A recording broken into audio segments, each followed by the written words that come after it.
Good evening and welcome to the Whiskey Wednesday edition. I'm your host, Dr. Dan Ford, and joining me again, the benevolent Mike Hylton. Mike's been on a couple of times. Great insight. Let's catch up with Mike to see where he has been. What is he doing? What's next? Our topic for tonight is the power of the ask. As I said, I'm your host, Dr. Dan Ford, and this is EchelonOrchid. Guess who's back?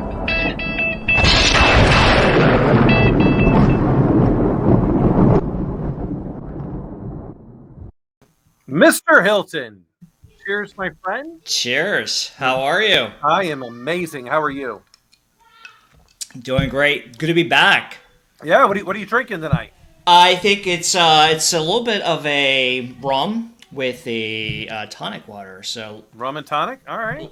something new. Something new. Yeah. Yeah, well, I am drinking this Glenlivet 14 that has been finished in a cognac cask, which is delicious. It's typically in that mid to high $50 range, which is a great sweet spot. I really like Glenlivet. It's a lot of fun, and they do some interesting things. And speaking of Glenlivet, congratulations on the distillery progress that you're making, you and Carrie. What's wonderful news. Yeah. I mean, for those that don't know, the good old Dragon's Mouth Distillery, we are legal. We can make product, and it's legal. Now we just have to actually get in some barrels and some. The big challenge we've got there is so a lot of our starting product.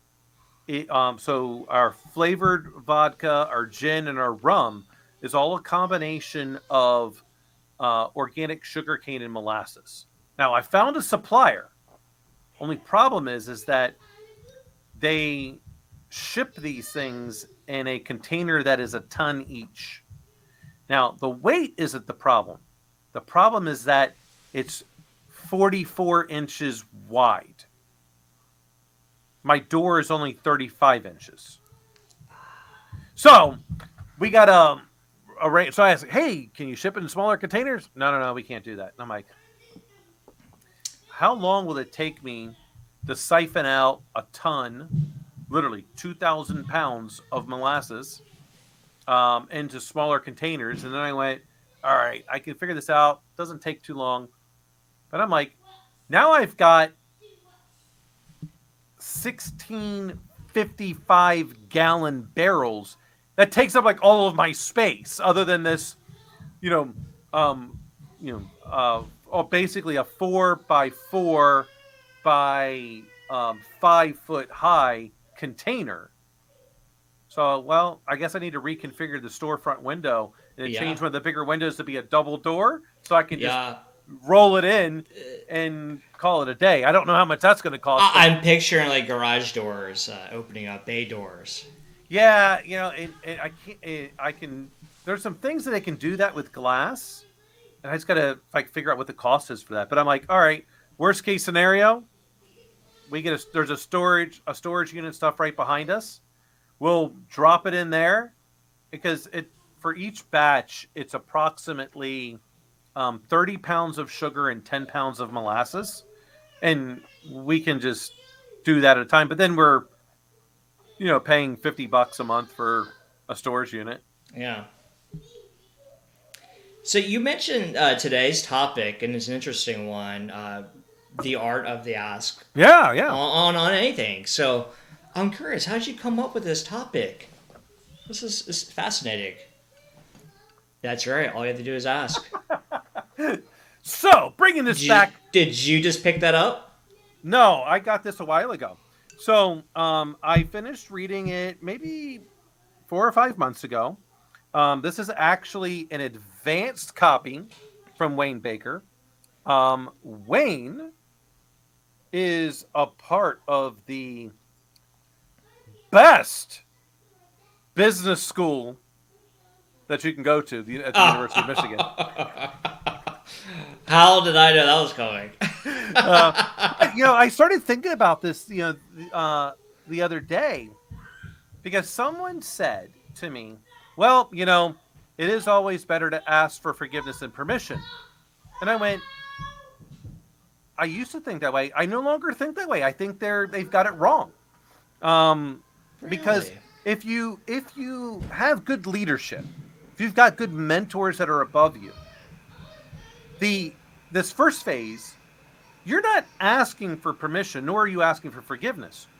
You are because there's only so many times you can also ask for forgiveness. The higher up you go before you're asked to also leave.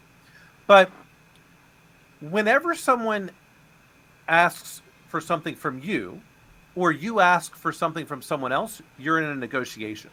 That's right. And you being, pretty high up at ops, SWAT, and sales, like you're always asking for things. So you're always in a negotiation. That's right. Now, when we take this to the corporate side, I go, well, I hardly ever ask my boss, the CEO, for permission. It's never an ask, technically, because I go, hey, John, this is what I'm thinking of doing, and this is why I'm thinking of doing it. Now, that's an ask. It's the way in which you word it. And You're right. I never ask a why question. I always ask, like, what, how, and this is what I'm thinking. Can you opine on this? Like, am I missing something? And now you're having a dialogue, and then we come out with maybe exactly what I was asking for, but at a bare minimum, I'm always getting the result I was trying to get to. Huh. I see. So that's why I started going, because one of my people said, well, hey, it's better to ask for forgiveness and permission. I went, not so much anymore. I think if you have to ask for forgiveness, you don't trust the people above you. So it's a calculated sort of risk, and also identifying your boundary, because you may not even have to ask for forgiveness if it's assumed that is sort of what your responsibility is. And you have to assume you're being hired because you are an expert in something that you're doing. In this example, you're saying it in the job. And you should know what it is that you're expected of. And if you're not certain, you will find out if you're sort of told about, hey, what did you do here? And then you're sort of asking for forgiveness, like you're saying. But if you're constantly asking, should I do this? Can I do this? Then that actually is also part of the balance of risk. Is this person qualified? Why are they asking me this? Very true. I mean, I think instead of saying, like, can I, right? Because that's like a why. To me, that's like a why question. Because you have been hired to perform a certain function. Now, what our responsibilities are as a subordinate is to figure out what that framework and level of responsibility that truly entails. And I think that's kind of where people really believe they should be asking for forgiveness and permission, because they're going, well, I'm just trying to find my boundaries. And once I get my hand slapped, then I know I can't go any further. Well, I feel like that is negative rather than coming at it from a positive point of view. Like, if I believe in positive leadership, I believe in, doing everything in almost an embarrassingly amount of praise to my people. And I don't want them ever focusing on a negative, because it takes us down. And if I'm going, well, I'm waiting to get my hand slapped, well, eventually it becomes a self-fulfilling prophecy. Right. I'd rather go to my superior, now in this case, the CEO. This is where I think, and there's a level of still push, because I'm constantly pushing and pushing and pushing my boundaries with him. But that's also because by me pushing him, his level of trust in me and making the decisions that he's good with also expands. Now, I'm not sure if I asked for forgiveness, that it would have ever expanded as quickly as what it did. Yeah. And I got a lot of that from. But how do you sort of determine and make that filter of, like, where am I going to bring in my superior, the CEO in this case, to say, this is what I'm thinking, and this is why I'm thinking it, and what's your opinion? I can't imagine you doing that for every single decision. So you have to determine that filter. And yeah, you're right. It is sort of two different sides of the same coin. But in this way, it's positive. You still have to figure out that filter, though. Well, right. Because it's not every single decision. Like, Exactly. there's, like, as an example, I've got a spend authority. It's in policy. It basically, if it's budgeted, and here's my spend authority. If it's not budgeted, here's my spend authority. When it's under those things, I don't think about it.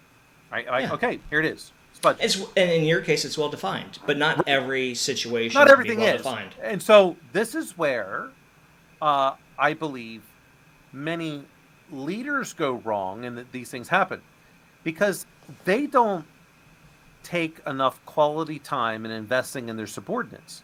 And this is so in a Six Sigma aspect. This would be like, hey, we got to go to the Gemba. How often are we going to the Gemba? With all of my direct reports, I go to the Gemba. I make specific times to talk with them weekly. 30 minutes, one-on-one. It's nothing about performance. It's whatever they want to talk about. And it's typically, what decisions are you wrestling with? And, well, let's walk through it. That gains trust, because that's my thing there. I am blessed with, I believe, a really good CEO who does that same thing. And so it makes it simple. With other CEOs that I've had, I have to initiate those one-on-ones so that trust happens. So I can figure out, well, what other things can I expand upon? Like, I already know, and it's really quite funny. Whenever my peers come to me with certain things, I'm like, look, you don't have these things answered. Well, yeah, but I don't think I need to. I'm like, no. I already know this is what John's going to ask. And there's a reason why. And here's the reasoning why. Because I've spent a lot of time understanding how my leader functions. And those functioning pieces make it easier for me to figure out that framework.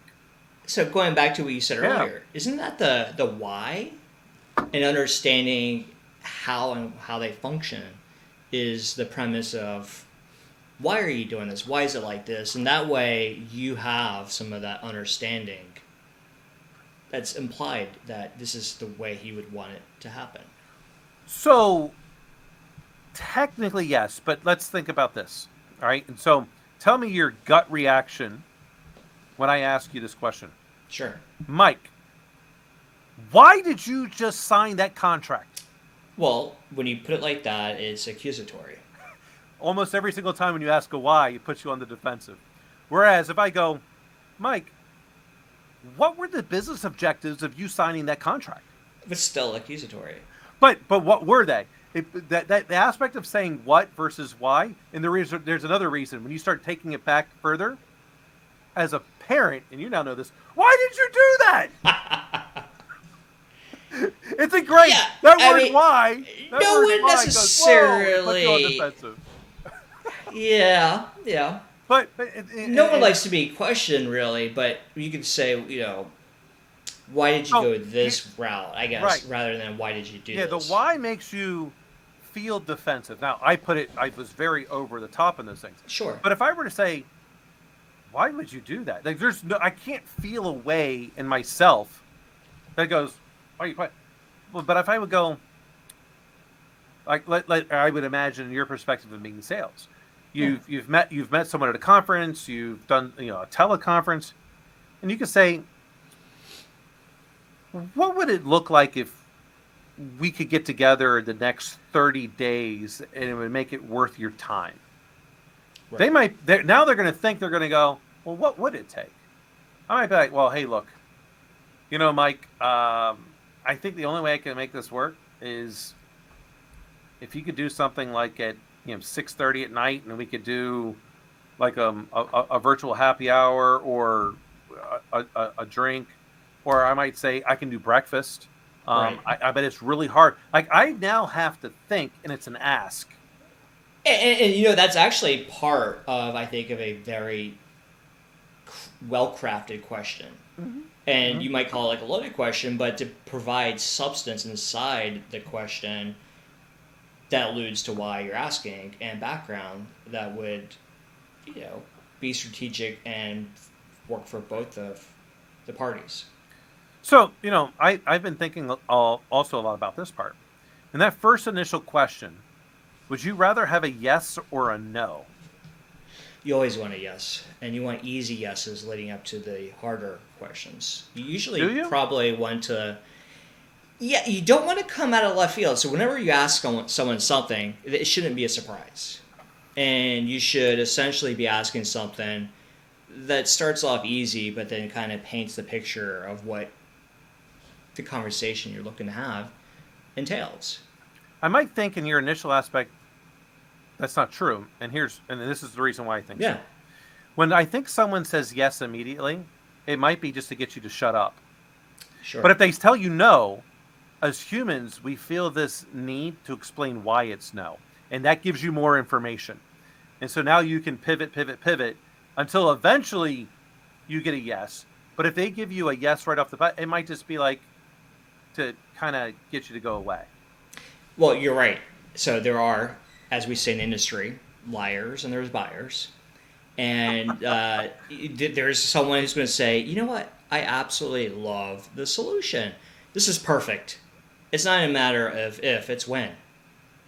And then you kind of like never hear from them again.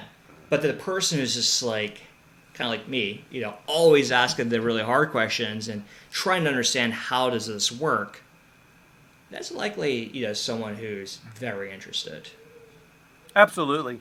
And I do try to tend to ask things to get that no. I really do want to know. Yeah. Because I want to know, in this case, the real reason why it's a no. Because people love to correct you. Think about it. I mean, we're both married. How often do our significant others like to correct us? It's all the time. Right? But that's okay because people love to correct you when you're wrong. And that tells you so much information. So to me, a no is not indefinite. A no is just not now. Okay. And now I know what things I want to go for. So there's also, when I mention there's liars and there's buyers, and I always say every meeting is productive.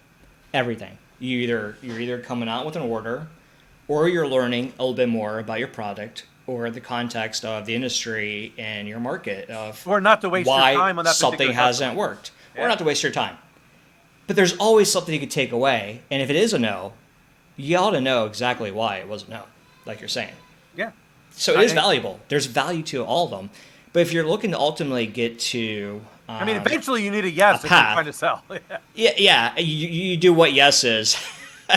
And the best way to get a yes is not start with the biggest question you might have.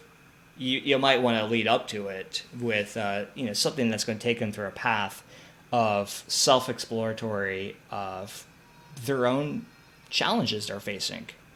Have them see it for themselves rather than you give them the answer directly. Yeah, I absolutely agree. Now there's another part, and I think you've probably heard this before as well, in that there is a saying that says, if you don't ask for it, then the answer is no. Yeah. So my which I agree with. I mean, it's as I think Wayne Gretzky said, something along the lines of you miss every shot you don't take, or something along those lines. So take your shot, otherwise you miss. But there's a lot of people that are scared of asking because they either have this aspect of fear of rejection, or potentially fear of missing out, or they just go, well, I'm not going to ask, like for a promotion as an aspect. Right. I don't want to ask to be interviewed for that next job. So I'm just going to leave and go somewhere else, right? Because they are so afraid of asking what they're comfortable with in terms of they go somewhere else. And I think they're doing themselves a disservice. I'd rather my boss tell me, hey, you know what? I'm looking to apply for that management position you've got open. Yeah, you're And absolutely right. You want to make it known, and then if it's not now, you at least have the information, like you're saying. What's your gap analysis to be able to figure out what you ought to work on? I have I have a person that's kind of in that situation, and you know what? Kudos to her because she knows that there's an infosec manager position that's coming up. She's like, I want to apply for it, and I'm like, you're really good, but you only have 2.5 years of experience. You're on path, but don't overstep Right. this direction. But I'm glad she asked because I don't think 2.5 years ago she would have had the confidence to ask. But I said, look, here's your path. This is where it's going. You're probably another 2.5, 3 years away, and hiring an infosec manager. If they're a manager, they're probably only staying for 2 to 3 years because they're trying to get to that CISO. So they're going to keep stepping, and you'll be ready. But I can only give you so much time, and I'll continue to give you that much time. That manager come in can give you more, and hopefully they're ready to groom you. So it's the confidence to Yeah. ask and Oh having yeah. that, and that's a lot. And you're right. I think that is no matter who you are, where you're at, everyone has to have that ability. So think back. When was the first time, or anything that comes to mind, that first ask in your professional career to jump a level? It was the very beginning of my career. I was always very motivated to climb up the ladder right from the very beginning. So I started the internship at the Pentagon, as you know, and it was expected just to last 6 months, and I had to make it known that I would like to maybe see it continue. And initially, it was like that will never happen. This is a 6 month thing, and then it was just like, here you go. We want to keep you on, whatever we can do. And then it was, from that level to the next to the next, and it was always asking. And you're right. At some point, people do stop asking. Do you think that was your big ask, or was that a small ask? You know what? At the time, probably felt very big. And Sure, sure. reality, you know what? Probably small.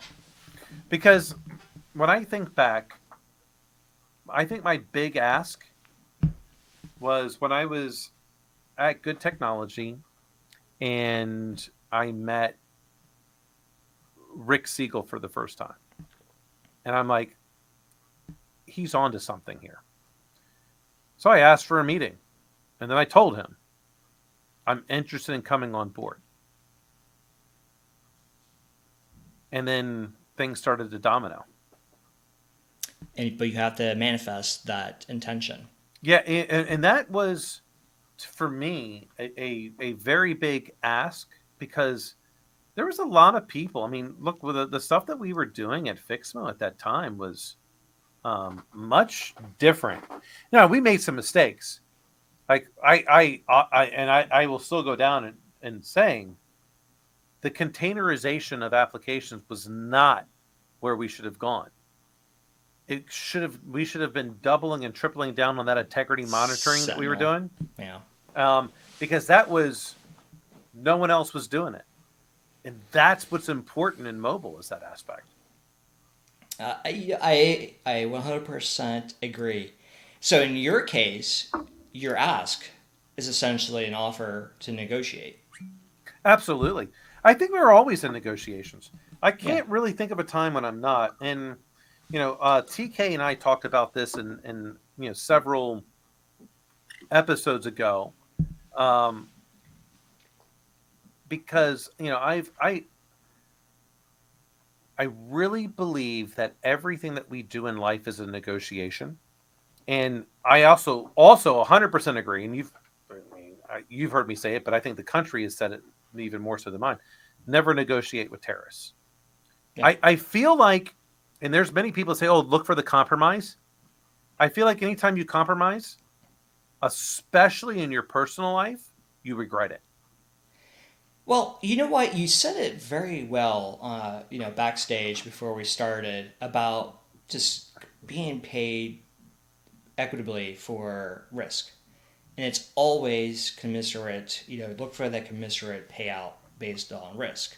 Your risk increases, your rates decrease, or anything like that, pay should be adjusted accordingly for the risk. And it really is. That's the way the business world, as you learn from your MBA, it is all about risk to reward ratio and having that optimal level. And if there's increased risk, everything has to be able to pay accordingly. Yeah. And here's a reason why I say, like, don't compromise. And Infinite amount of risk. Well, right. You're accepting too much risk, essentially. If you compromise, but a lot of people go, well, you have to compromise in a relationship, and I go, no, you don't, because that compromise eventually leads to a negative feeling, because it means you're accepting more than what you were willing to, and this gets into that aspect, and I'm sure they taught you at that, B school that you went to, that aspect of the negotiation window, like the BATNA.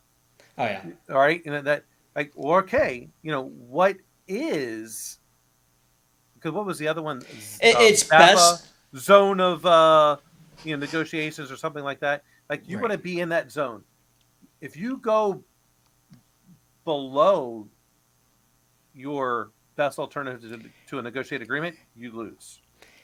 But also, don't forget about this. It's not necessarily about your next best alternative in itself, but it's the sum of the parts that you can pull together and synergistically that you're willing to basically horse trade with the other partner to make something even better than the individual parts separately.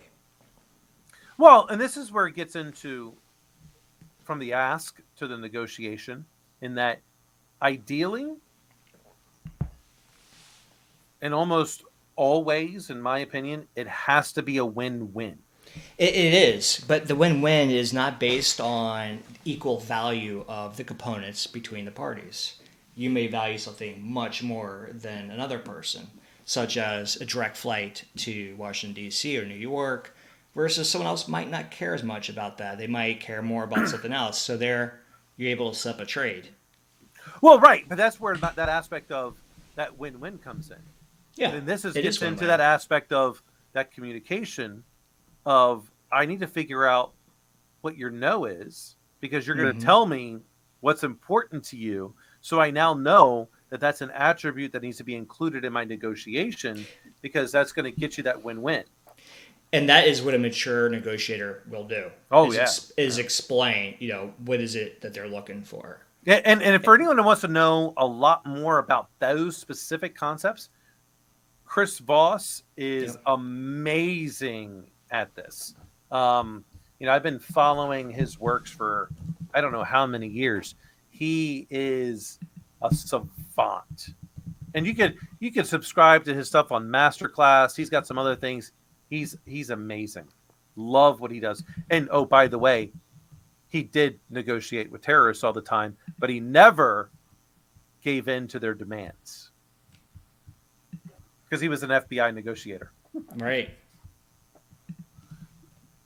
But this is the thing, like whenever you say, okay, let's compromise. No, I just go, no, don't, I don't compromise.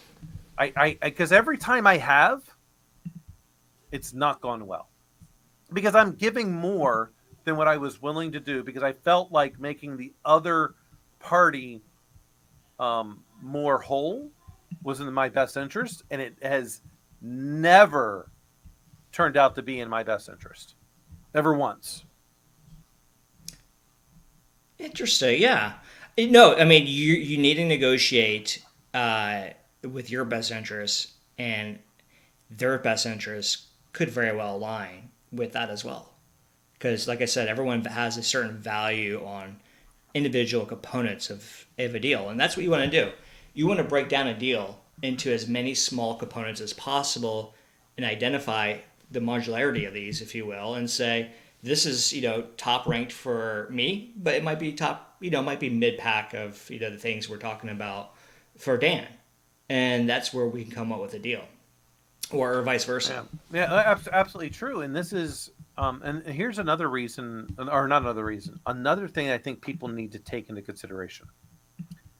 If I'm negotiating with you, I also don't want you to compromise yourself, because then that prevents, or at least is a detractor for future negotiations.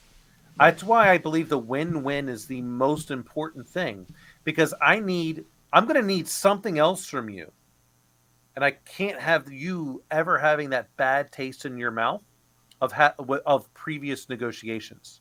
So I need that win-win for today and the future. Yeah, and if it's a long-term supplier and that you're working with, absolutely. Not everything's about long-term relationships. Sometimes they're transactional, and that's still, you never know though. They might still come around. You might need something, but absolutely. And you know what? It's not about there's a finite pie that there's only half and half, and then we have to figure out how to split it evenly. What we want to do is, as negotiators, grow that pie of even more value together by identifying which resources that we're negotiating over that we can maximize its value to our businesses. Yeah. And speaking of negotiators, my favorite book is Getting More, Stuart Diamond. So I know you made a recommendation. That's my favorite. Is it? Nice. Yeah. Oh, yeah. I haven't read that one. I have heard other people mentioning it. It's one of those ones I've got on my list. It just seems to be a little bit further down, only because my interests have truly changed in some of my other aspects of what I want to read up front. Right. And I mean, and you've known this because you've known me since it's almost 10 years, right? Yeah. I think I joined Fixmo in 2012. Yeah. I don't know why it seems longer, but yeah. Yeah, I mean, it just feels that way. So, so you've known this aspect, and for, I've been doing martial arts for over 20 years, but I always look to do things that will humble myself. And so what I have taken up over the past, several months is jiu-jitsu, which is much different than all of the other martial arts that I've taken on, and I'm blessed in that right next to the distillery is a Gracie, and Croyler Gracie, who is the grandson of Helio Gracie, the founder of Brazilian Jiu-Jitsu. And so the entire family has been going there for the past several months, and I am addicted all over again to martial arts. In that it is I'm never physically exhausted, even though I've lost 26 pounds from the part of that's also the carnivore lifestyle that I'm doing. It's nothing but animals and animal byproducts and some supplements, which is, I feel amazing. But tell me, why is it humbling?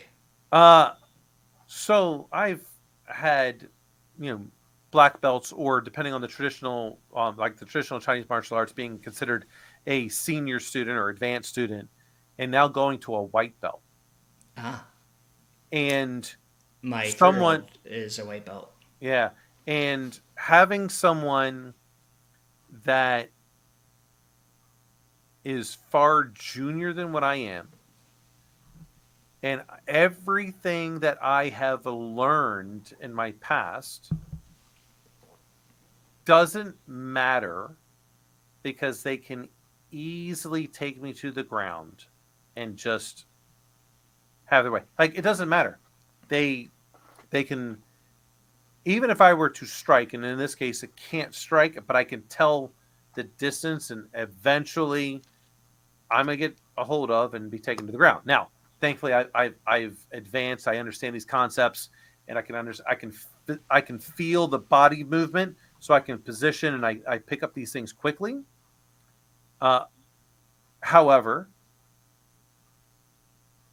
like some of these people have only been doing this stuff for like 10 months, and they can And just they're really good. handle you. And so when like Jocko and other people, Jocko Wilnick and other people have said, hey, police need to go and get their purple belt.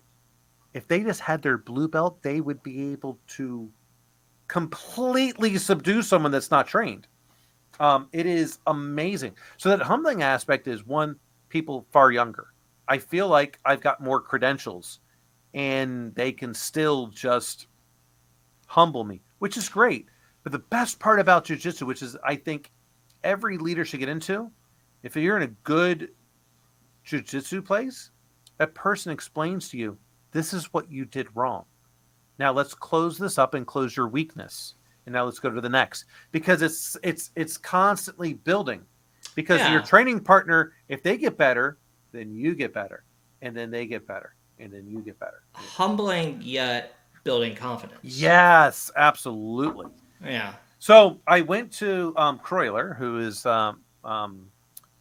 the person that owns the gym, who is the grandson. And so I had private lesson because, when I first started doing private lessons, he's like, hey, you've only had a couple classes. Why do you want private lessons? And I'm like, well, Croyler, I have an ego. He goes, well, what do you mean? I was like, I've got like the equivalent of black belts in a couple of martial arts, and I don't want to be embarrassed. Like, I have an ego. I want to know what I'm doing. I don't have a problem tapping out, but I don't want to tap out because I don't know. I want to tap out because I understand why I was tapping out, like what led to it. It's a human chess match. So I had a private lesson with him yesterday. And so I went to him and I said, Well, I'm hoping he humbled you. oh, he's very, very good. So he is such a good guy. I mean, he humbles you in many different ways, but so he's like, hey, what do you want to work on? He's always asking, what do you want from this? And I said, well, I've been thinking about this because I knew the lesson was coming up. And so what I've noticed when I roll, and so rolling with someone is big wrestling. Like it's, you're working on your stuff. And so whenever I roll with a colored belt, so someone above me, I'm a white belt at this point. They immediately get them in the full guard. Full guard, they're controlling your hips, their legs around you. Like, one, I don't even know how they got me into it. I wasn't trying to, but they got me there. Now, this is what I know from that point. I know 2 ways to get out of that full guard position. The first one is I'm able to eventually stand up and push legs aside to be in side control. However, that colored belt also knows that when I stand up, the first thing they are to do is to grab the back of your ankles. And if I don't do anything, they're able to roll themselves on top of me into full mount. Not a good position that I want to be in. Right. Now, there's a counter to that until I immediately, I feel those legs on me, or the arms on the back of my legs. I go down. They can immediately shift their legs to my hips, grab the top of my gi, and then again, roll me back into full mount. I have no counters to either of those because once those things happens, I need to start shrimping out to get back into my own full guard. So my other way of getting out is to pass. But whenever I've tried to pass, and from full guard to trying to get into side control to full mount or whatever, they put me into half guard. I have no idea how to get out of half guard. So his first response was, I like what you're thinking. Because you're right. That's all we've taught you, and you've connected these dots. Now, I've connected the dots. I got no idea what to do with it next, right? So I'm like, I've read this. And that's the point of it. Right? I am constantly reading on jiu-jitsu. I'm like, I've got this book. I've got that book. Because it's human chess. It's no different than anything else. I'm trying to predict the future. So I go through these things, and he He shows me some stuff. He's like, good, good, good. Oh, that was bad. Here's this. But he's always asks those questions. Well, what do you think they're going to do next? Like, okay, where is your weakness? What part would, if you were Your the opponent. what would they attack here? Right. And then he's like, great, got it. He's like, so here's your success points and here's your failure points. And your job is to close those failure points, which is like risk mitigation, Yep. right? I'm But like, did he validate that that was the perceived weakness was what your opponent would also oh yeah, he see? say, well, so he does. What he does is, well, let's try that. Yeah. So what he's doing is he's watching. He's got a training dummy, like in this case, a partner, who's going to provide you increasing levels of resistance as you to make sure your techniques are there. Right. Because the unknown vulnerabilities are maybe the worst. The first part And is you're going to identify those as you level up. right. And so first part, do it. All right, how's it feel? Okay.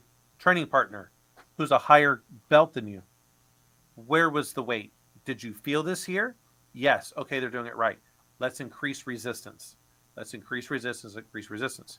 Now, okay, what you just said, let's try. So because he's building in that aspect, this works and this doesn't work. So don't do that. And there's other aspects. What may work very well for me may not work for you Right. because our body types are different. Our way we think is different. How I might get in and close guard might be different than how you might close guard. Our hip distribution, all those things are different, and you got to learn those. But that's like Yeah. that with everything in life, and it's just that humbling aspect is caused me to be reinvigorated about everything that I have learned, and then evaluate, does it still hold true today? And you're right. You're constantly getting new information, and that's going to change things. So, for example, I was humbled last week by my law professor, and I thought for sure I was right. And you know what? I was right with the information at that time that I had about defending a certain contract. And then I was humbled and basically he said, great writing. It's off track, but it's only off track because you haven't learned the next part of this. And here it is. So it was a very teachable moment Yeah. that I will never forget. I think there's many people that are worried about being wrong or failing, Right. and they're doing themselves a disservice. Yeah. And you got to experience me in the middle of my doctorate, and so at that particular point in time, I only began to realize that the most important thing is accepting or rejecting being wrong. It was no longer about being right. It was about, am I wrong? No? Perfect. Am I wrong? I am? Okay, perfect. Because now I know what I need to do next. But when you look at everything from I have to be right, you're always defensive. It's a risk avoidance versus blazing a new path Yeah. and trying to find out what's going to work to get from the next level.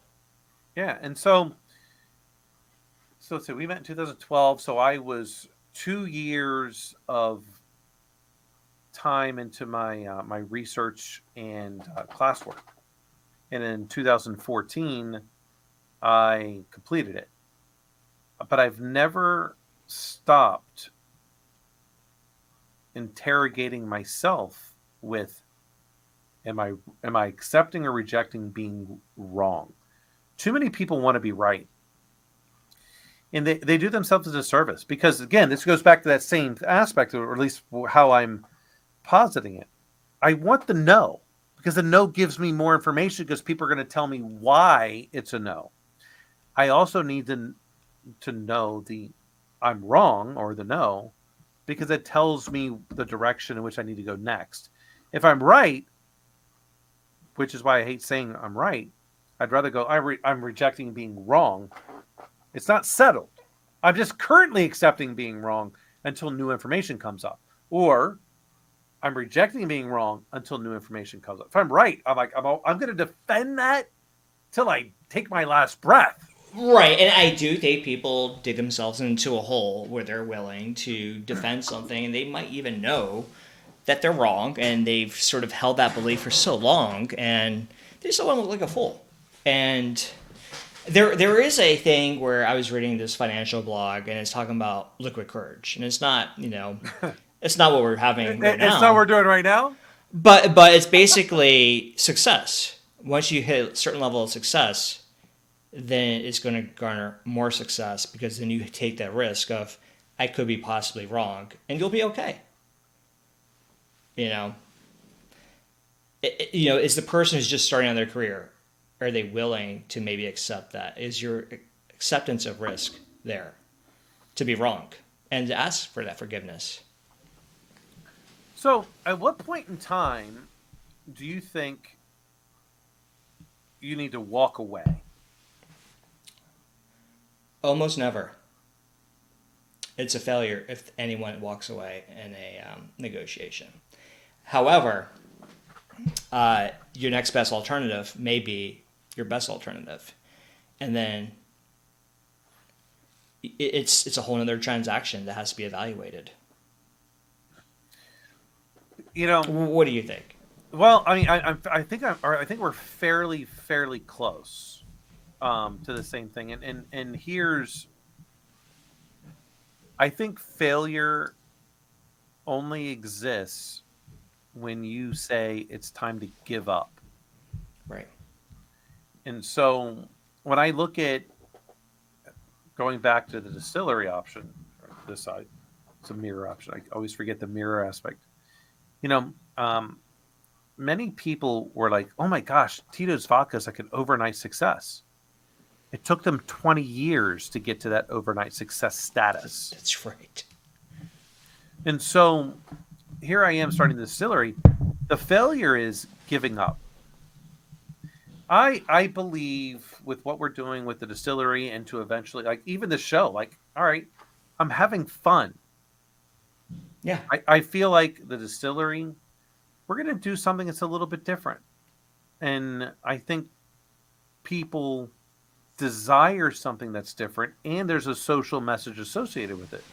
Um, but it also doesn't cost me a lot of money to do something different. And if it takes 20 years, so be it. That is absolutely right. And one of the things, kind of going back to the negotiations and about when and where do you walk away, and usually there's a discovery phase. If you determine that you're not getting anywhere, you may want to return back to the discovery phase of what really is important to me and what's really important to the other. And in this case, with the show, what's really important to you is not the same as Tito's or with your distillery. It's the discovery of fulfillment and what that means to you and what you'll learn along the way. And it could turn into something very big. It's not overnight success, like you said. So that's important. But kind of going back to even business, when I'm talking to, let's say, a customer, usually confidence that their project will be successful is what they're after. So it's not necessarily the best price, but it's a lot of times maybe support, accountability, training. There's a lot of services that could be put on the table that an ASAS company really could have, and that's part of the discovery. What is it that you have that I'm not even aware of, and what is it that you may want that you really haven't shared? And getting at that is where mastery is. Did I lose you?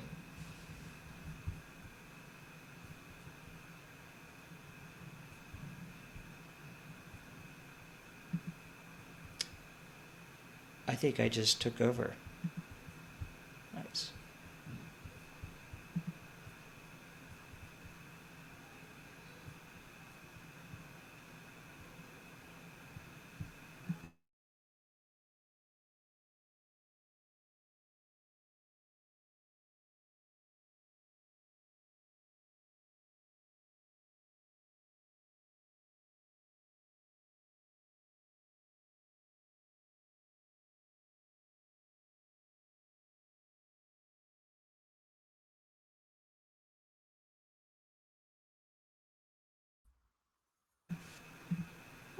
No idea what happened there, except I crashed. My Mac just rebooted.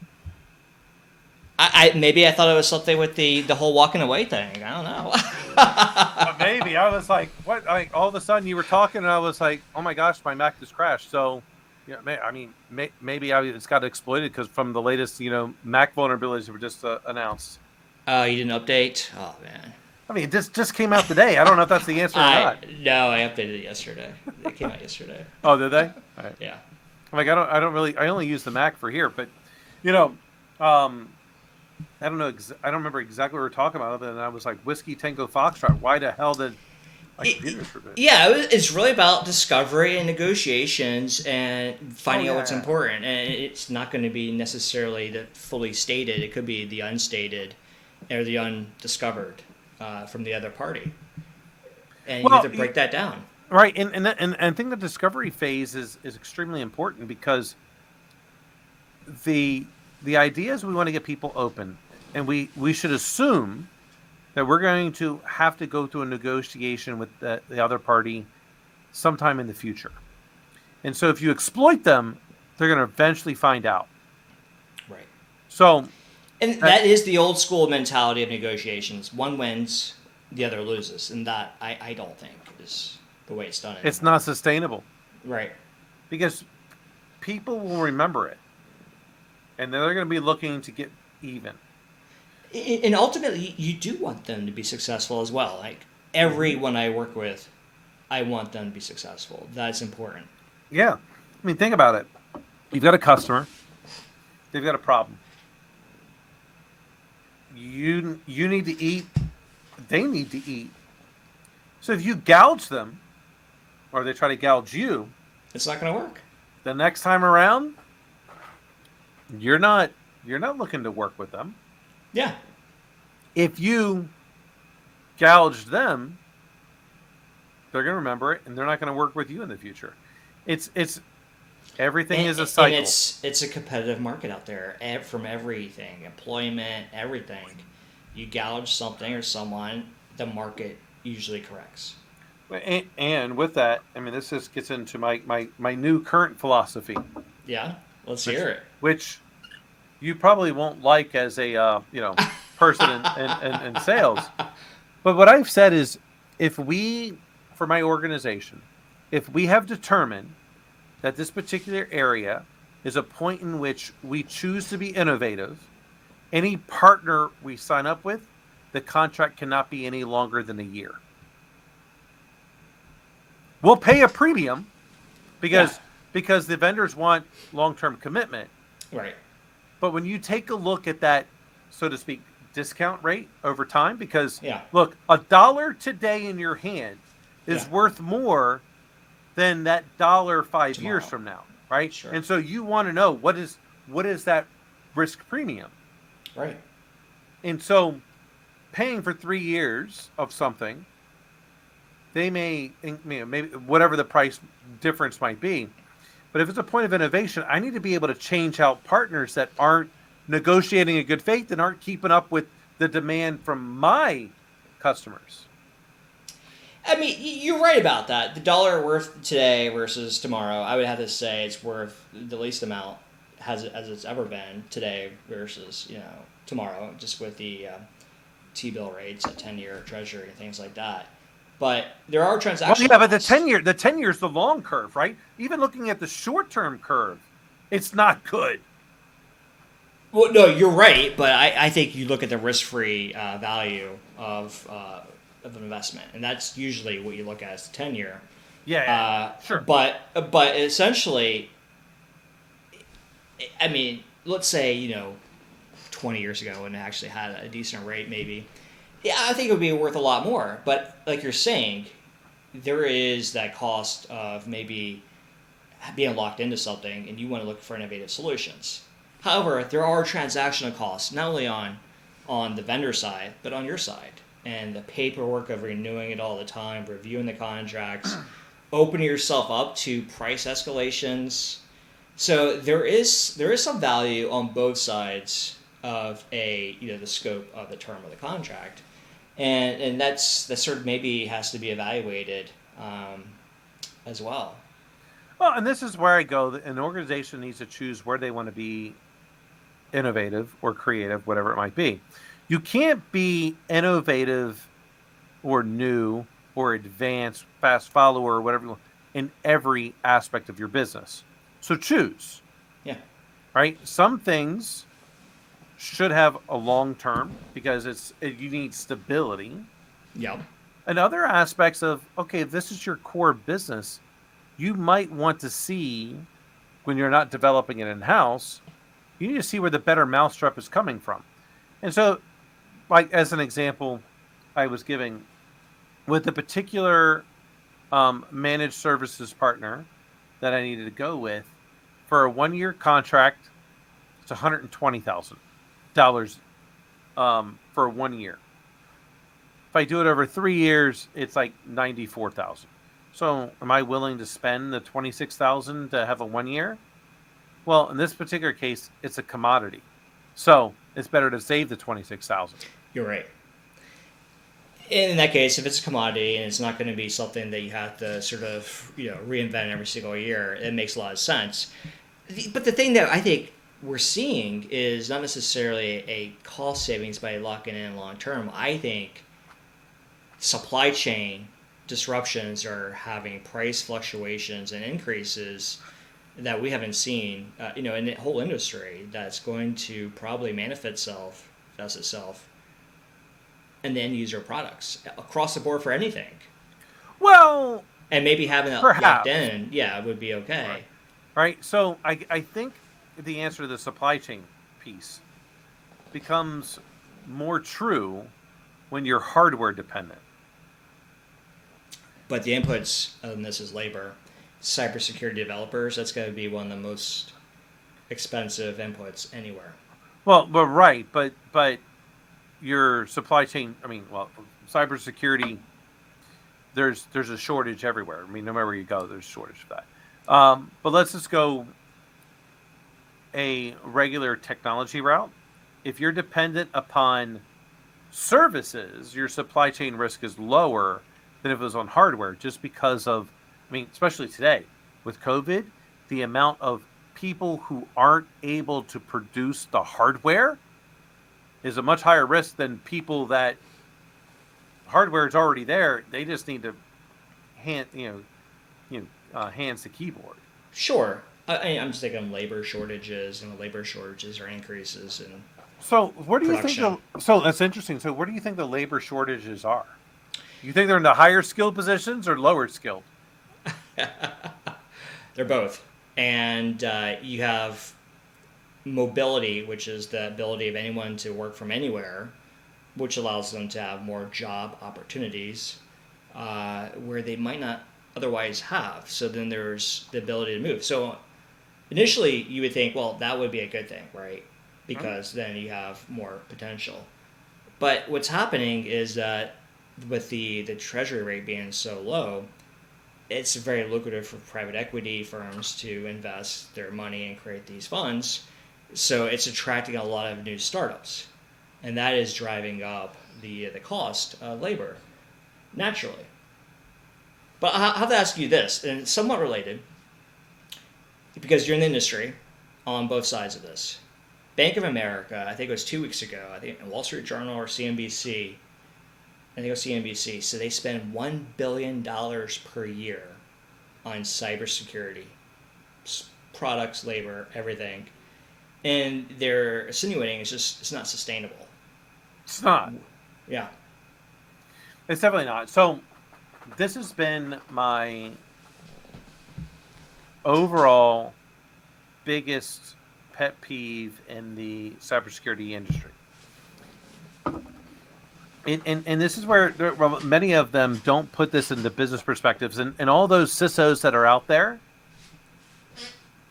this is a reason why they should never report to a CEO, because they don't get it. They don't understand the business. They don't understand the business aspects of everything of what they're saying. And there's so many like, oh, we have to have board approval. This they don't like. No. Not even the United States government can prevent a nation state attack from another government. So you're in corporate America. Let's say you are the Fortune one, currently Walmart. Amazon's getting pretty close. T-Mobile's not a bad aspect, but Microsoft's a Fortune 25. I can't remember exactly where that, but I think Fluctuates. they weren't able to prevent a nation state attack. Microsoft couldn't do it. So, at what point in time do you just go? I mean, again, caveating this: a foreign country is attacking something in the United States. It's an act of war. The United States government should be preventing that.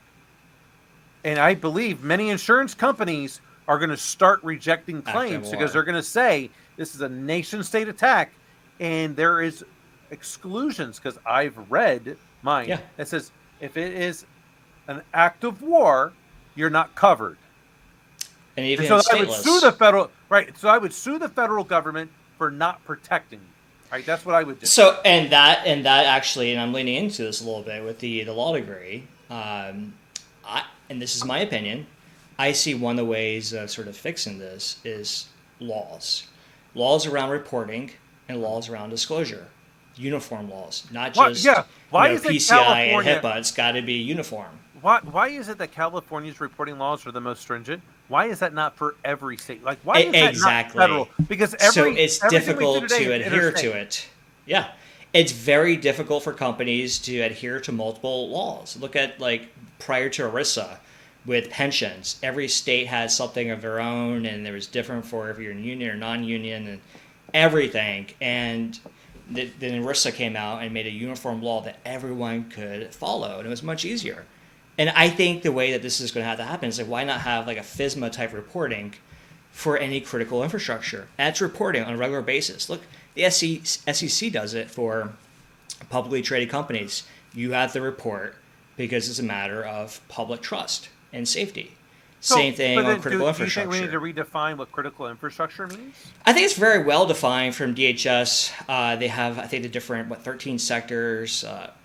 And I'm probably getting that wrong. Maybe it's 16 now. Well, so, I tend to agree with you, except when you take a look at the pandemic of COVID-19, all of a sudden, there's a lot more companies that were considered essential.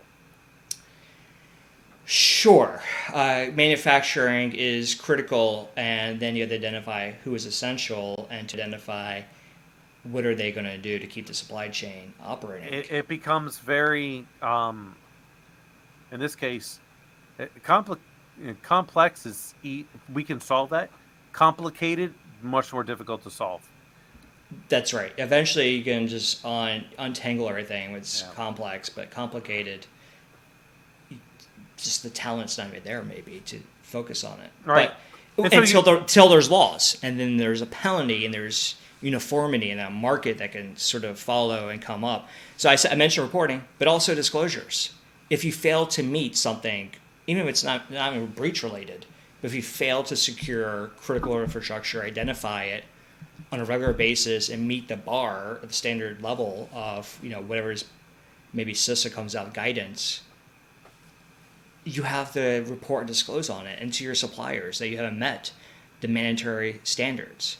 I think that could be one way to solve, that $1 billion plus, and insurance companies backing off saying, look, this isn't something solvable today. I think laws will have to make it, and the law will have to say right there, if you attack us, that has to be something that's considered as an act of war and response.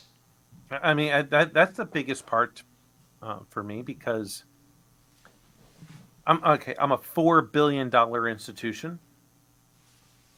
JP Morgan Chase is pretty close to the trillion mark. JP Morgan Chase couldn't defend itself against any nation state. Let's go to T-Mobile. Let's say that the guy from Hungary is true. One guy took down T-Mobile.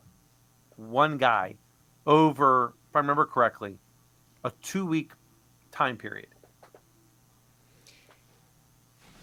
And imagine all of the smaller credit unions like yourself who don't have the talent and the history of someone who's got a PhD in information assurance like you do. And some of these are just thinking, well, the security, they're never going to attack us. I'm not worried about this. They don't. That's where the laws, I think, have to come into place and say yes. Well, and this is also where, like, so I tell my board all the time. First, our biggest overall risk to the credit union is third parties. Your suppliers, yeah. Right? Our suppliers. And they're like, well, what do you mean? I'm like, well, Microsoft. I hate Microsoft. Like, they're the bane of, like, it takes up so many resources. Microsoft Patch Tuesday. I mean, you name it. But I'm like, okay, there's Microsoft risk. SolarWinds. Like, we use SolarWinds. What Fortune 500 company doesn't use SolarWinds? I'd be willing to bet they all do to some capacity. Right? And it's those things. So there's as part of that. So I tell them, look, from a risk perspective, which gets into insurance, the annual rate of occurrence of a cybersecurity breach for an organization our size is once in every 6 years. As of today. Right, as of today. It's not a matter of if, it's a matter of when. It's 1 in 6. Right? And so when we break that down, what is that? So I think, trying to do math in my head right now. So 6140. It is 16%. 16% chance every day that I'm going to get breached until it happens, and then it shouldn't happen again for a period of time. Right. And then let's take a look at like the Revel overall ransomware. Right. Their customer service is amazing. They have a help desk set up for those that are trying to use their ransomware as a service. Oh, you have a problem? Let me help you out. They also have it set up. Oh, you were a victim and your encryption key isn't working properly? Give us a call. They have a blog. It's called the Happy Blog. Oh, no. And they literally, like, their whole piece is like they have taken customer service to another level. And so I joked with my CFO today, maybe only slightly joking. We should start this credit union solely owned organization. Let's do a QSO, which is like an LLC. But for ransomware, let's get into the evil side of the business. I mean, we're already in financial services. Let's just take it to the next degree. Right. You just have to. I'm only joking. Have to find a way to come up with better laws that are well defined, uniform, that restrict that. But these people are already not in the country. And then Bitcoin, and that's the thing. So there's got to be collaboration with other countries, and that's what's lacking. And it has to be something that says this is unacceptable. Just like harboring terrorists, you cannot harbor cyber criminals. Cyber espionage. There has to be something. Reciprocity. Did you read about the guy who hacked T-Mobile? I haven't, but I did see there was a massive breach, twice over the last, 2 months? Yeah. So what he said was he did this in retaliation because he was accused of a crime by the United States and was tortured. And so he said, when they finally said, okay, you didn't do it, he got out and he said, you know what? Fuck you. Now I'm going to fuck you up because you tortured me. This was United States, T-Mobile that tortured him, and he just picked T-Mobile. He picked T-Mobile. He has critical infrastructure, which so communications. But he didn't say it was T-Mobile that tortured him. He just basically said, I was tortured. My assumption, it's the United States, maybe he was. I mean, look, it's Turkey. It's not like it's some first world country. We can get in there Doesn't, I mean, Well, I mean, anyone could have done it and false flag it and say it was us. So maybe that was it. absolutely. No. But what he says sounds plausible. So this is my point. A lone wolf hacker Right. can get into an organization the size of T-Mobile. Well funded, presumably with the best resources. It's the second largest telecommunications company in the country. They can't do it. JP Morgan Chase can't do it. There is not any private company in this country that can defend against a nation state attack. Period. Right. Yeah. If they think they can, then they have too much of an ego. And coming from you, that is like worth gold. I had this argument kind of with shit. I'll have to look up his name real quick. Anyway, he's talking about, oh, you need to do this for security, you need to do that. I'm like, none of this stuff matters with an nation state attack. You can't defend against it. You need to do the things that you can do. But he's like, oh, if you have if you need help, just give me a call. I'm like, what are you doing against a nation state? Oh, that's right. I mean, so look at the iPhone zero-click capabilities. Without even click on anything, nation states have access to send this out and take over a device and do whatever they want with it. But you still defend as much as you can to increase that bar. Yeah. And that's what it's about. You don't make it easy. That's exactly right. Just don't make it easy. And, well, look, I'd like to say that people are always going to try to make it difficult, but and many do, right? I don't feel like there's many people that are skirting on their job responsibilities, but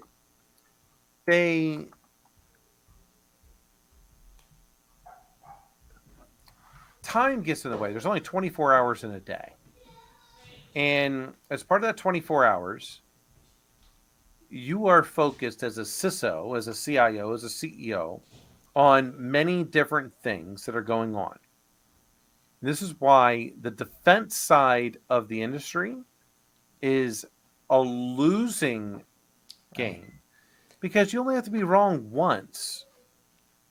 That's on right. the offensive side, I just have to be right once, and and then I'm Kevin Mitnick. That's right. So it's extremely challenging on that defensive side. So just say what it is. And so the person I was talking about, so it was Malcolm Harkins. So Malcolm is the former CISO for Intel. He was the CISO for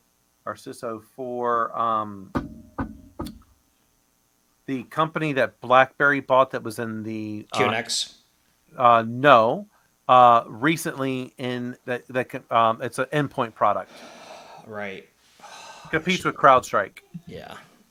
So I don't remember what it was, but Yeah, he's like, hey, if you got a problem, call me. I'm like, you are insane. A nation state is going to get in to any commercial company whenever they want. Period. Whenever they want. It's going to happen. Maybe. I mean, so assuming internet connected, assuming that there's people around. I mean, they're in business, so they've got an internet connection. Right. So then you would have Purdue model, you have segmentation of the network, and things that you could risk are in the one that's connected, and you would have separate networks, and maybe data diodes that don't even transfer with Ethernet or TCP/IP, but its own proprietary network protocols. It's only a matter of time. I just got to find the one person that didn't do what they were supposed to do. And that's what I also said. So if there's no people around as well. So basically, the company you're talking about is run nothing but in the future of AI. I mean, that's it. That could literally that could be a thing. Just a data center, no Windows, no people, Definitely no Microsoft. and no Microsoft. It's but you know, Microsoft. You know, they keep me employed. They created an industry, and they did the certifications. They had compatibility, and then that's where the security issues sort of. So you're starting a company today, okay? Right now, and you have two choices: Office 365 or Google Workspace. It's very challenging. It would depend on the culture and the requirements. It's your company. It's your culture. So if it's mine, I would like to keep it very, very simple. I would go Google. There's so many things in Excel that even with an MBA that I don't even need to use on a day-to-day basis. And it only complicates things that 99% of the people probably are inefficient due to it. And it has a counter relation to what they should be doing. So even with Microsoft Excel, this is the thing that I've been positing to people. Look at Google BigQuery. Look at all of the other analytics engines that are out there. They all know I need to remove Microsoft from the equation. So they're putting all of those analytics in their own aspect, whether it be Tableau, Google BigQuery, Snowflake.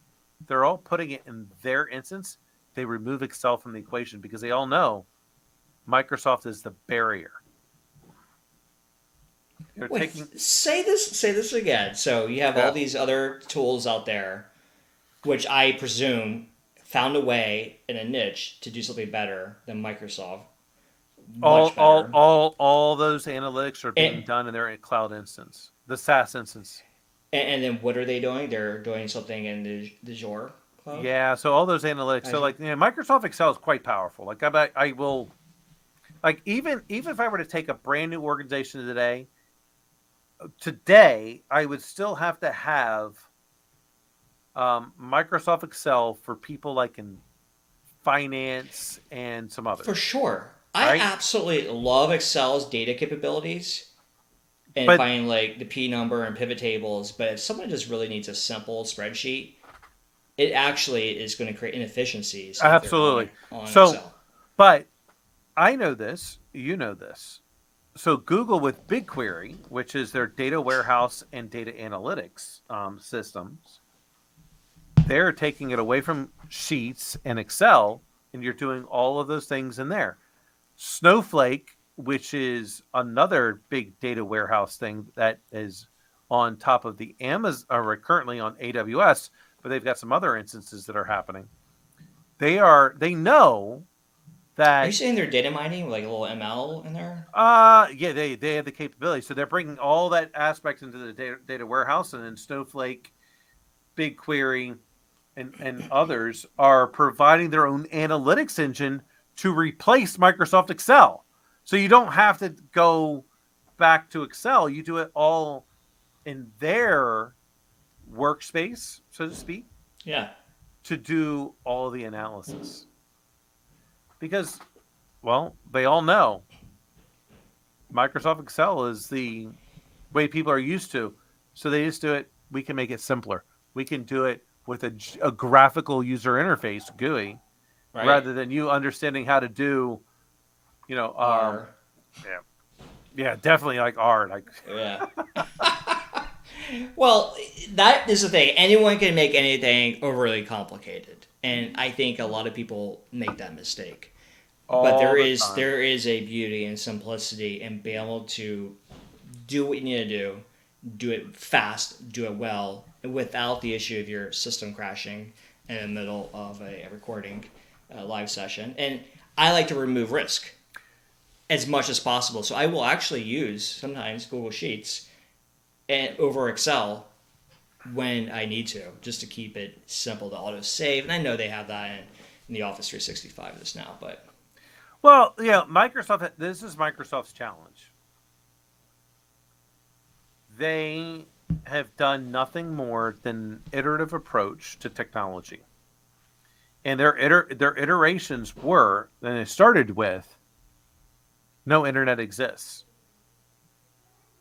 They've iterated on top of that.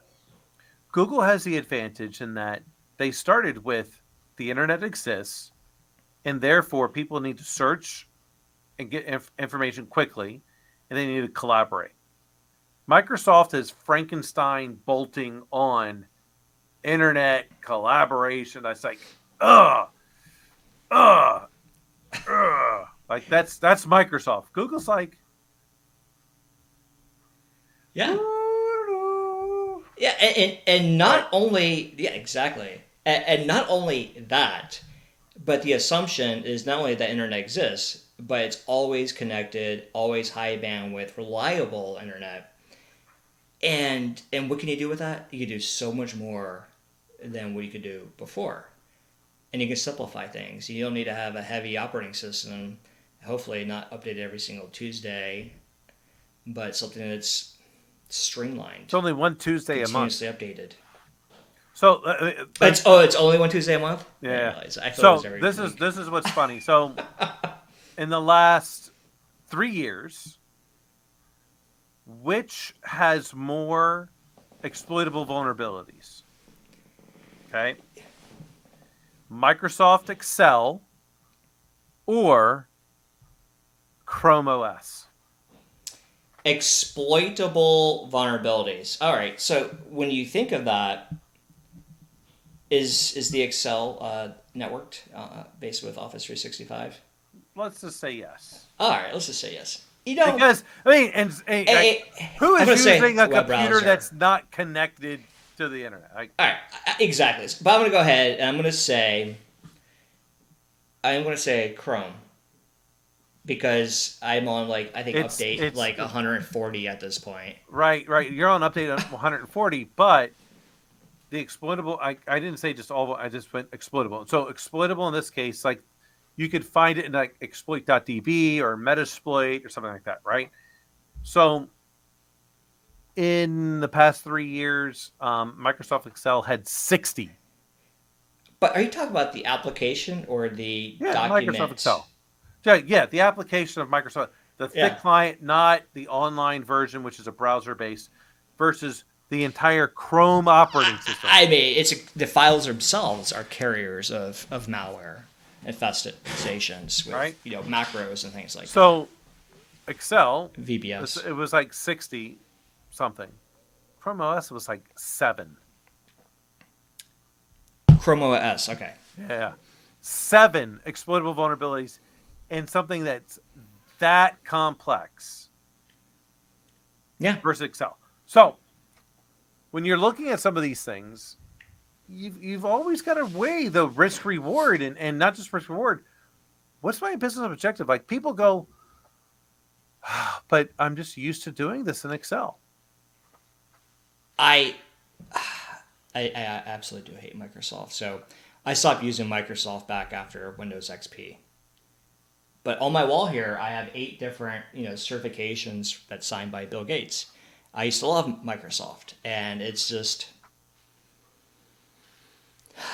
it doesn't do what it's supposed to do. You may be the only person that's still holding those NT40 certifications because I too was an MCSE and NT40. Windows 2000, buddy. I was an MCSE plus I and NT40. I went with Windows 2000. I was like that. Right after that, stuff. I went into Cisco. I went into networking. Yeah. So, for me, I think it's about getting the job done and less tinkering with the software. And I just found myself with Windows always, I got to patch this. All right, I got to reboot. It's going to be 4 hours. And nope, I just want to get it done, do whatever I need to do on the tool, which is the computer. And the objective is business. It's going back to the objectives. So my team tonight, is patching all of our systems because it's shortly after Microsoft Patch Tuesday, and this is our day to do it. Every month, I waste 22 FTE hours. Which should be attributed to the cost of the operating system. Absolutely, it does. And 22. I'm a relatively small organization. 22 FT hours are gone. Right. So back to Chrome OS, is it leveraging a TPM? Hmm? My understanding that is going to be the future of Windows as well, requiring a TPM. Yeah, but like even with like Chrome OS, if it's a web app, who Yeah. cares? Yeah. What do you need a TPM for if everything's being done in the browser? Validate the integrity of the software has it But been why does that need to be done modified. why does that need to be done at the host level and not at the server level? Because you had to have a root of trust somewhere to validate bilaterally software Yeah, yeah, input. yeah. But And the server is one part of it too. right, but my browser aspect, if everything is a SaaS based application at this point, Yeah. I mean in the future because it doesn't exist today, It's going to happen, yeah. right? So the TPM, what's the value of the TPM if nothing is ever executed on the host? So execution, it probably won't be the same execution you're thinking about today, but it will be some level of execution. Maybe it's in a container, and the container is like a Java runtime environment. If it's I being mean, done something like that. Like right, but even a Java runtime that assumes right that it's on the host, right. not being done in the cloud. Yeah, you'll have some kind of player, whether it's a runtime environment or something that's on the host. Well, I mean, Or maybe it's a lightweight Chrome OS, but still, maybe. validation of that has to happen. Otherwise, the server could be communicating with an endpoint that's falsifying itself and spoofing a legitimate endpoint. Well, And that's when you I start think getting we could into do, we API could, calls. yeah, that's when we could do some things with device authentication. But I feel like the TPM is much more valuable at the point where analytics are occurring or execution is occurring. And if I'm doing it in the browser, input validation is necessary, but that's because I'm putting in things into a field that the server's got to compute. And so input validation is now For important. fuzzing, yeah, Yeah, yeah, to yeah. protect against that. But I like what Apple's done with the Apple Pay, the fingerprint reader, the Face ID, all that's validated locally on the security on a chip. That's their TPM. Oh That's worked yeah. So wonderfully. Yeah, authentication uh, can absolutely, or authentication should happen at the local level. So there's definitely many use cases for that right. local TPM. Um, it's only a matter of time. Like as far as I know, I don't feel like TPM is available right now in Chrome OS. I've never really looked. I haven't been keeping the date up to date with it, so I imagine I maybe mean, they're I doing something there to limit their exposed outside of vulnerabilities. outside of this show, I pretty much use Chrome exclusively, but I VDI on virtual Do desktop you? when I need to. Like if I'm just doing generic email contacts calendar, Word, or word processor because I am all about Google. Um, Standard Google Workspace stuff, which Yeah. is as an executive, that's where I spend all my time. Yeah. Right there with you. Yep. I'm Keep it in simple. collaboration. I'm in meetings. My overall job that I truly feel is to break the ties. That's it. I've got X amount of people that work directly for me, and they don't agree. My job is to break the tie. If they don't agree, if they do agree, go You're forth and you're the vice president on the tiebreakers in the house. Yeah. that's it. And then my secondary position is to, and this is where a lot of my folks somewhat struggle. Like, look, I ask you a couple of things. One, never how. You figure that out. If you have some questions, we could talk about it. But how you do it, that's on you. The what, they never get to define. They never get to define the what. That what comes from the strategy, which comes down from the board that's been negotiated with at the chief officer level. As you go further down, you don't get to negotiate the what because that was determined eventually even beyond myself, because the board says, this is what we need you to do. And that's just how it works. Right. The biggest thing that my people get to negotiate is the when.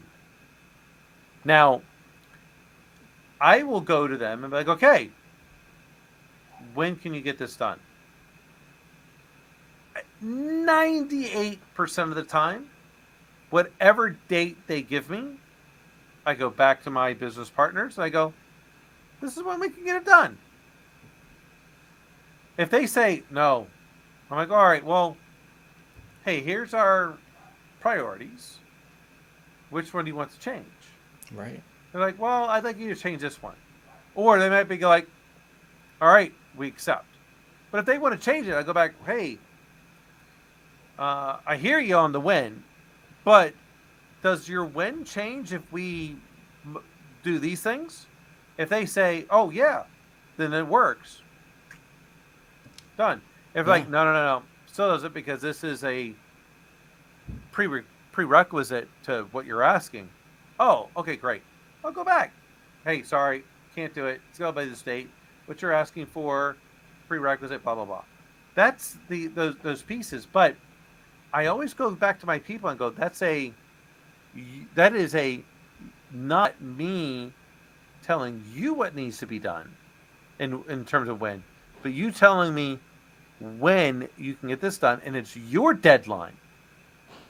So you better meet your deadline because I didn't dictate it. Right. And that's basically a negotiation that you did through identifying priorities on both sides, and to identify what can be shifted on both sides to meet in the middle. And it's almost not, I mean, literally, I have rarely ever said, when someone says, this is when I can get this done by, I rarely ever say, I need it sooner.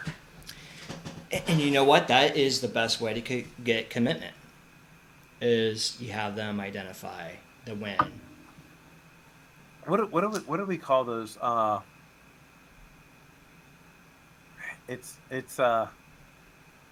think of the acronym later. But anyway, that's just the best way I feel like it's done business. I would rather you say, I want you to own the when. Mm-hmm. You own the when, it gets done. I'm not dictating the when, because it gets right back into the the whole triangle of good, fast, cheap, pick two. Yep. Right? And so I'm not telling you the when. Now, if I don't like the when, I have a couple options. Change the priority, or temporarily increase the resources. That's right. That's it. I'm never telling you how to do it. So you may want to talk about the how, and we can talk about it, but I'm not telling you. Like, you got to deal with it. You got to live with it. It's all you. But never do the people that work for me get to define the what. But you don't get into the how. Yeah. And, well, and what if they asked you? Well, I mean, now we're talking about, I mean, in my opinion, like, how am I going to solve this? Okay. I'm not the one that's going to, I don't have to deal with that on a daily basis. So we can talk about the how, but my how is going to be vast because I'm not in the day to day. You want to talk it through? Like, they get to say, okay, like my aspect is they get the final say on the how they're going to do it. Well, I mean, is there a little bit of hypocrisy here about the asking for forgiveness and versus asking, like, I am going to do this, and this is how? Right. So let's take it to our marriages as an aspect. So your beloved who is way better than what you deserve. Um, you say, well, two of you, hey, I think we need to do blah blah blah, whatever that is. You or rarely, so she's defined the what. Now, do you want her to tell you also how to do it? No. The answer is no. You don't. Well, no. The issue in this is a little bit different. So there's no rank in marriage.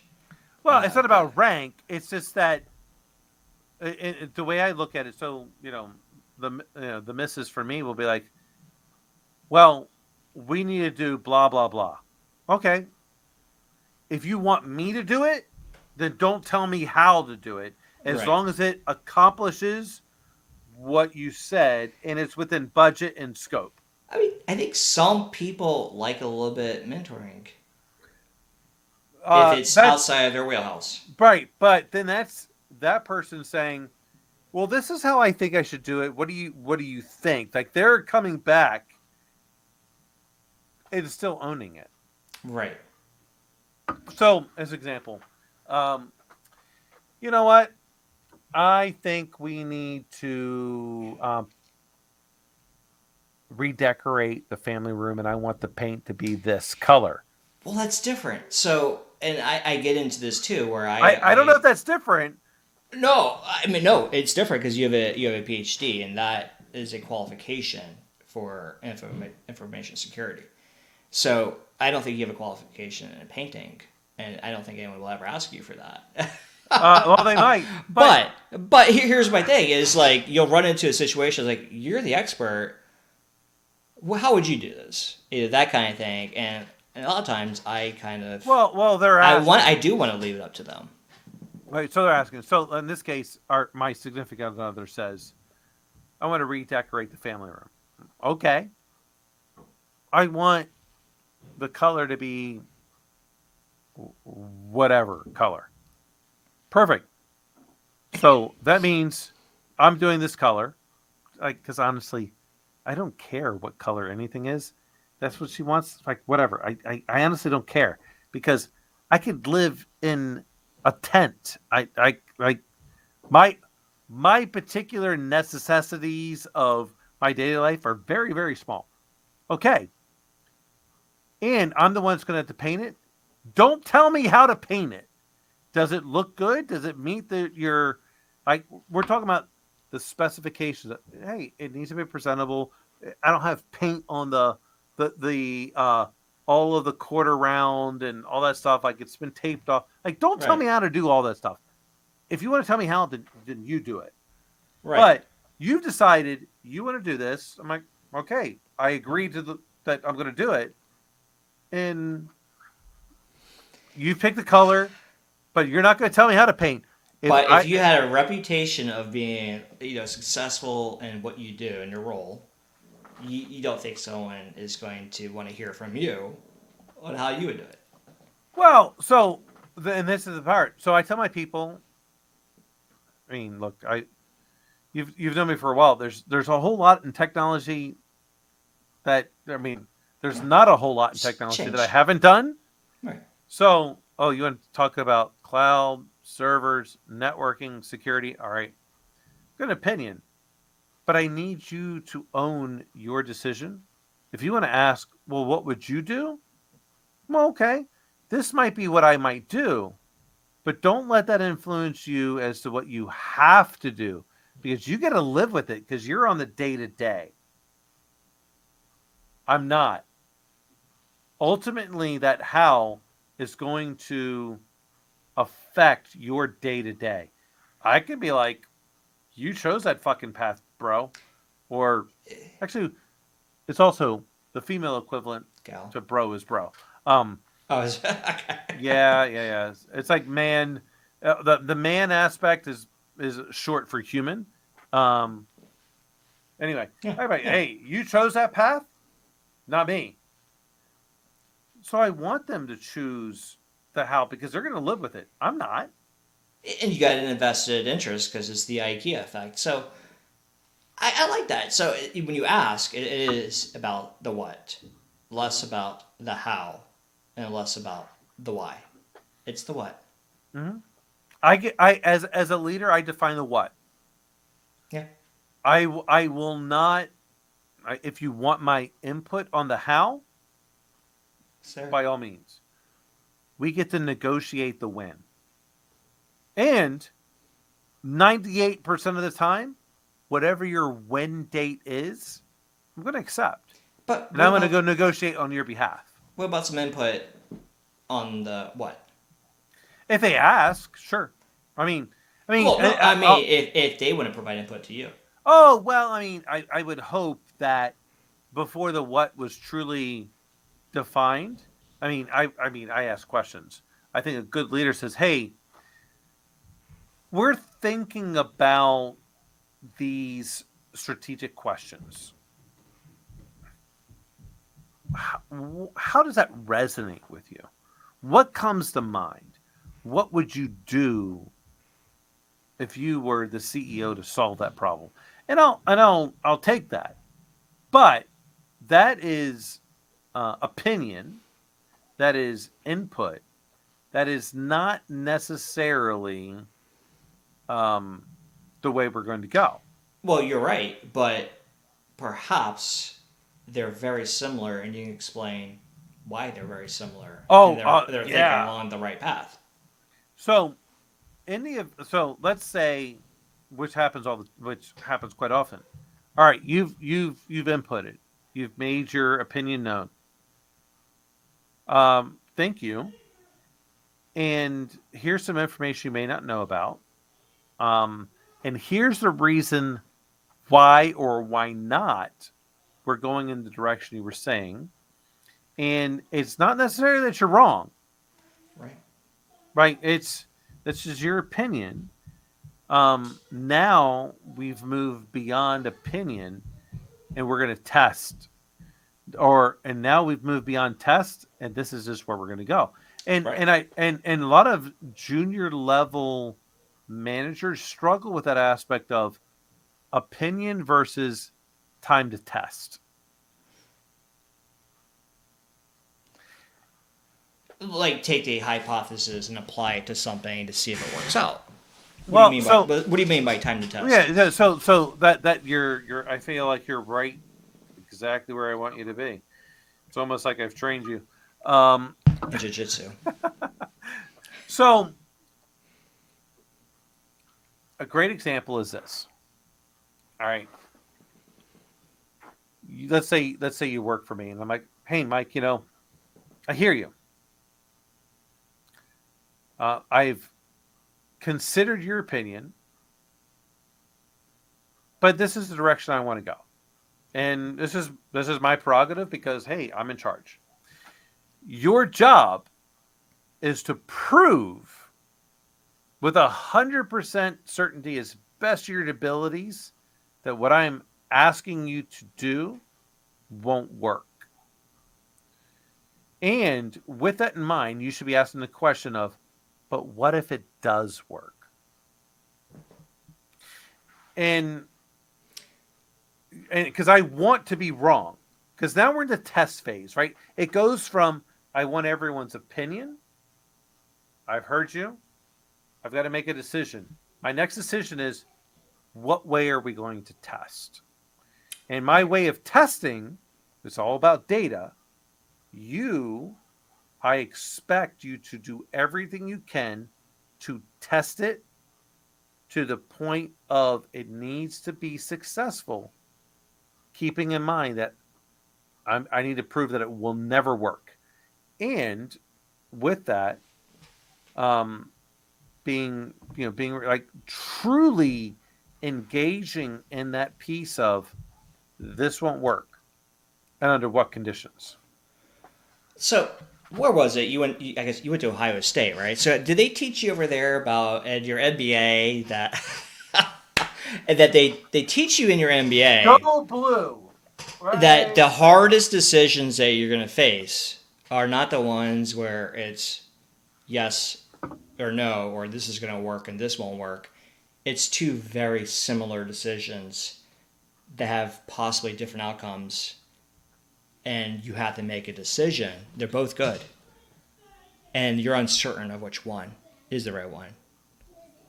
And actually, you do your testing, and they both turn out to be very plausible. It's confidence levels. Mm-hmm.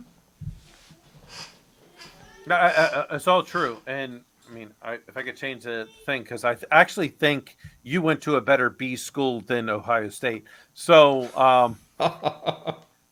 yeah, but Actually, actually, try to avoid those actuallys. yeah, exactly. What I have found is that the majority of all decisions, or when they ask you your opinion, is the answer is it depends. That's right. So there are always going to be multiple aspects of two particular answers are very similar. Yeah. Let's take the aspect of Office 365 versus That's right. Google Workspace. That's right. Um, Both actually could they lead to both very work. positive They outcomes. both work. Yeah. Right, and this is a big struggle where I'm at today.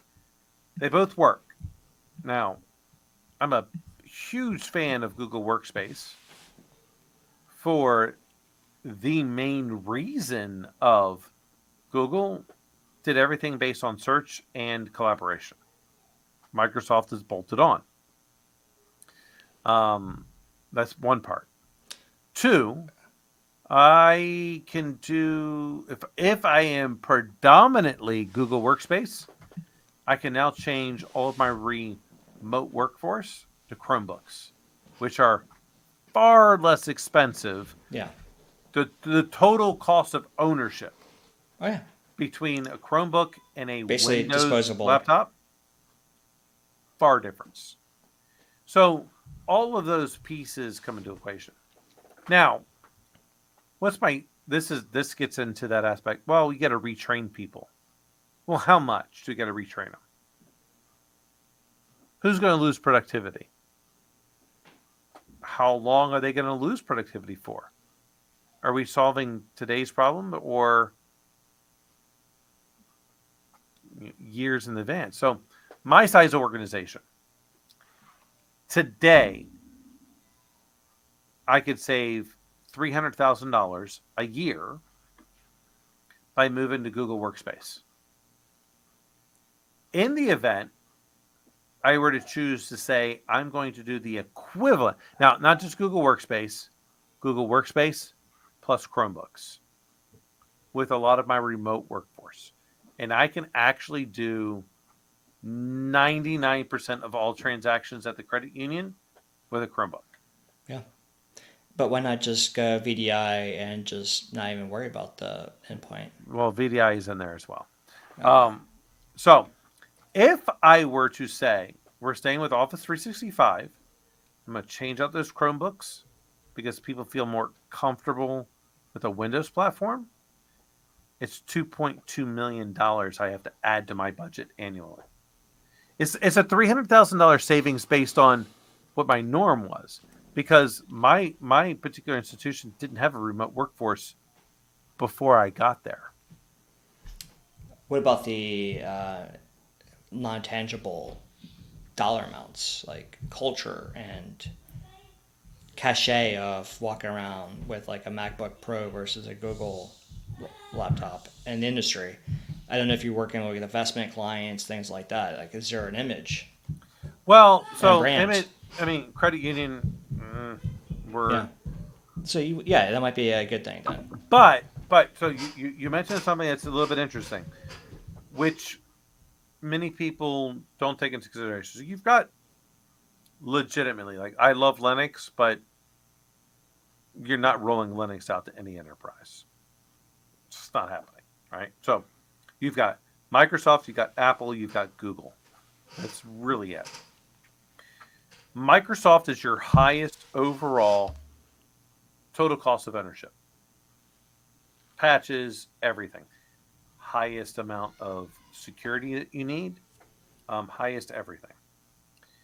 But one could argue they're pretty productive. Fine. I won't make that argument. Google, on the other hand, is by far the least expensive total cost of ownership because they got like no vulnerabilities. They've got, I mean, you name it. Apple is somewhat in the middle. And so I can make an Apple environment with VDI be pretty promising. Yeah. And here's the biggest reason why. So I use a Chromebook. I mean, for work and for the most part, my personal life outside of the show. And that's just because the Chrome doesn't yet have stuff that can communicate with my camera. So the Mac Windows automatically configures properly to Citrix and VDI, no issues. Chromebook does not. Doesn't auto sense. And it's a big problem. It means it's going to get better and better now that they're the overall. I mean, they overtook Mac OS in terms of operating systems from the consumer. Does that include Android, handheld, mobile? No. I find that hard to believe. It's because of. I mean, they've packed the numbers. Education. Yeah. Academia. I see. Yeah. So whichever, but you can have a good remote workforce. Captive market is what you're saying. Yeah. No one went out on their own and said, "I'm going to buy this." Like if you sliced it like that. I see what you're saying. Interesting. And, the thing I think about there is with like e-learning tools, collaboration, like video meetings. I feel like you're going to be pretty safe on a Mac, but if you can get, I don't know about the Chrome OS. I haven't used it in a while, but they have the capabilities for camera collaboration and resilient hardware that can last, 3 years plus. Seems like it's reasonable. So I love Chrome. Most chief officers go, "Oh my gosh, I'm doing something that my kids are using." There's a perception there. And so, I mean, the absolute perception. So I've got, I'm currently using the Samsung Galaxy Pro Chromebook. Right, like what did they used to call them initially? It wasn't even like a full-fledged laptop. There was like e-books or something like that. I mean, right? they've got so many things. So the reason why I love Chromebooks is for the price point. Like this Chromebook is like $500. I've got touchscreen, so I've got a stylus. I can take my notes, all those things. It's cheaper than an iPad Pro. And I can do and it's got an Intel processor in it. And are they dependable? I have zero issues with it. Screen, keyboard, trackpad. The camera's okay, but I mean when I'm at home, it's able to use my external camera, which is the Logitech. I think it's the C930. Yeah. No issue. No one knows that I'm on a Chromebook. The best part about a Chromebook, it like doesn't. I don't even know if it weighs a pound. Like it's so light. Battery is good. Yeah, it's amazing. Now, being completely honest, if Apple ever comes up with a true Mac OS that is touchscreen, I would probably switch to that as my everyday. I'd pay for it. What? Don't see it happening anytime soon. I agree. Steve Jobs is totally against it. But we see a stylus now, so can't say never. Well, they did with the iPad Pro, but the iPad Pro sucks with VDI. Yeah. So, I mean, like I said, I've got for my everyday work is that Samsung Galaxy Pro Chromebook. My personal world, I've got the Google Pixel Book. I love that Pixel Book. It's amazing. You have a Pixelbook for private use. Yeah. Now, the only reason I'm not using it for the show, it doesn't have the capability of doing the camera like I'm using for the show. That's it. And I've got a Mac. I mean, look, I've got everything: MacBook Pro, Chromebooks, PC. I absolutely love my M1 MacBook Yeah. Pro. I absolutely love it. It runs things faster in native M1 than I've ever seen anything run in Intel. And it's cheap. Compared to the Intel versions, right? Yeah. Yeah. I mean, I get like one system update, like once a quarter, a month. That's it. yeah. And so for the missus, because of what we do with design, she needs to use different CAD, right? CAD programs, and Yeah, it's just on Microsoft. I know. I'm surprised it's not on Mac, actually. Mac probably has some things, but it's not the dominant workforce. It's not AutoCAD, and the other one that she uses, Revit or something?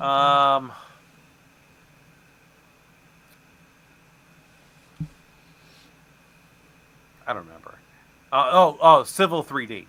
Civil 3D and AutoCAD. Those are her top two things. Not available on Mac. Or, I mean, if it is,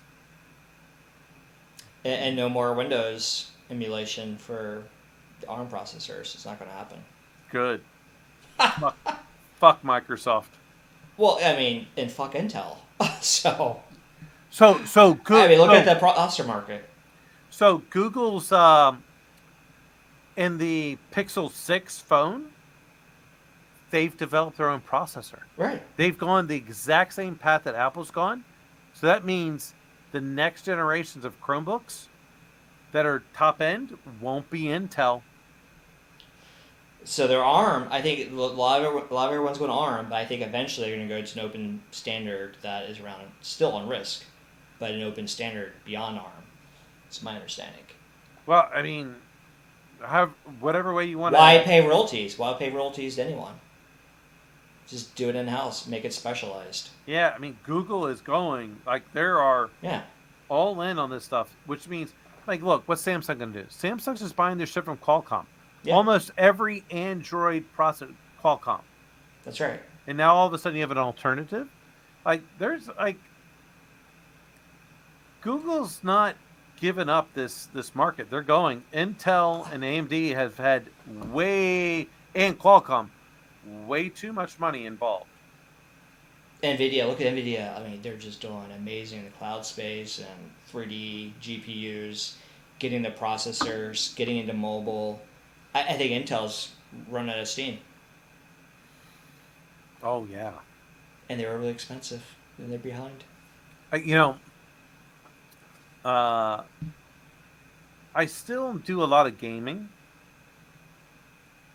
Outside of my son Danny, who just wanted an Intel processor, I'm like, why are you doing it? Like, he didn't get it. His second computer, he went AMD. Yep. I have not chosen an Intel processor for any of my gaming systems because my kids like to play games. I haven't done it since 2006. Do you remember back in the day when there was that lawsuit with Intel and they had to open up their standard? I think it was for like Pentium-based processors. AMD was born, but there was like 6 other major manufacturers also doing like the clones. And they all could have like taken off, but it was just like AMD that did.